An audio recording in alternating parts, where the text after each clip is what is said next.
महाराष्ट्राची भाग्यलक्ष्मी कोयना धरणातील पाणी वापराबाबतचे तांत्रिक वर्ष रविवार दिनांक 31 मे रोजी संपले।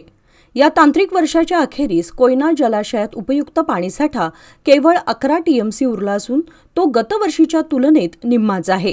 त्यामुळे वीज निर्मितीसह सिंचन व पिण्याच्या पाण्याच्या बाबतीत चिंतेचं वातावरण आहे। यंदाच्या पर्जन्यमानाविषयी हवामान विभागाने वर्तवलेल्या अंदाजामुळे ही चिंता वाढली आहे।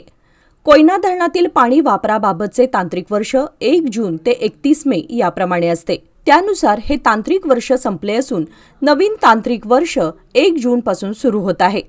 तब्बल 105.25 टीएमसी साठवण क्षमता असलेल्या कोयना धरणात तांत्रिक वर्षाच्या अखेरच्या दिवशी एकूण पाणीसाठा 16 टीएमसी होता।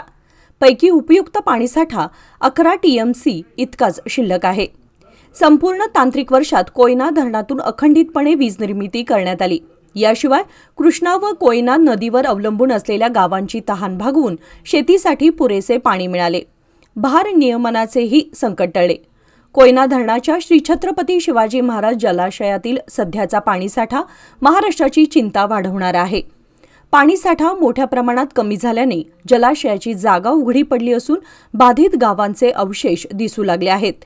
दरम्यान सोमवार दिनांक 1 जून 2026 पासून कोयना धरणावर पूर नियंत्रण कक्षाची स्थापना करण्यात येणार असल्याची माहिती कोयना धरण व्यवस्थापन सूत्रांनी दिली।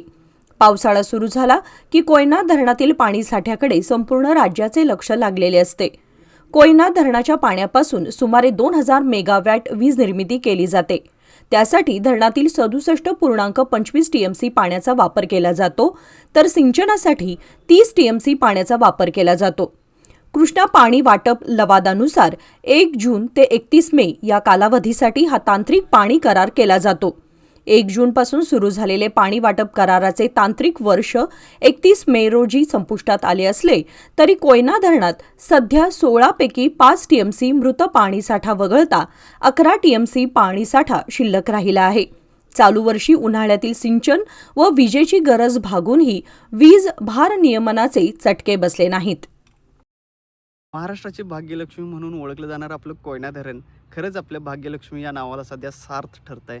महाराष्ट्राला वर्षभर वीज सिंचनासाठी पिण्यासाठी पाणी पुरवणारं हे आपलं कोयना धरण। महाराष्ट्रातील इतर धरणे जर पाहिली तर सध्या कोरडी पडलेली आहेत। बहुतांश ठिकाणी लोकांना भीषण अशा पाणी टंचाईला सुद्धा सामोरं जावं लागत आहे। अशाच वेळी कोयना धरण हे महाराष्ट्रासाठी वरदायिनी ठरत आहे, कारण कोयना धरणात सध्या जर पाहिलं तर 15% पाणीसाठा शिल्लक आहे आणि नक्कीच हे जे पाणी आहे ते जूनच्या पहिल्या दुसऱ्या आठवड्यापर्यंत पुरेल, अगदी पाऊस सुरू होईपर्यंत पुरेल ही आशा आहे। या धरणामुळे महाराष्ट्राला मोठ्या प्रमाणात वीज आणि सिंचनासाठी पाणी देखील मिळतं।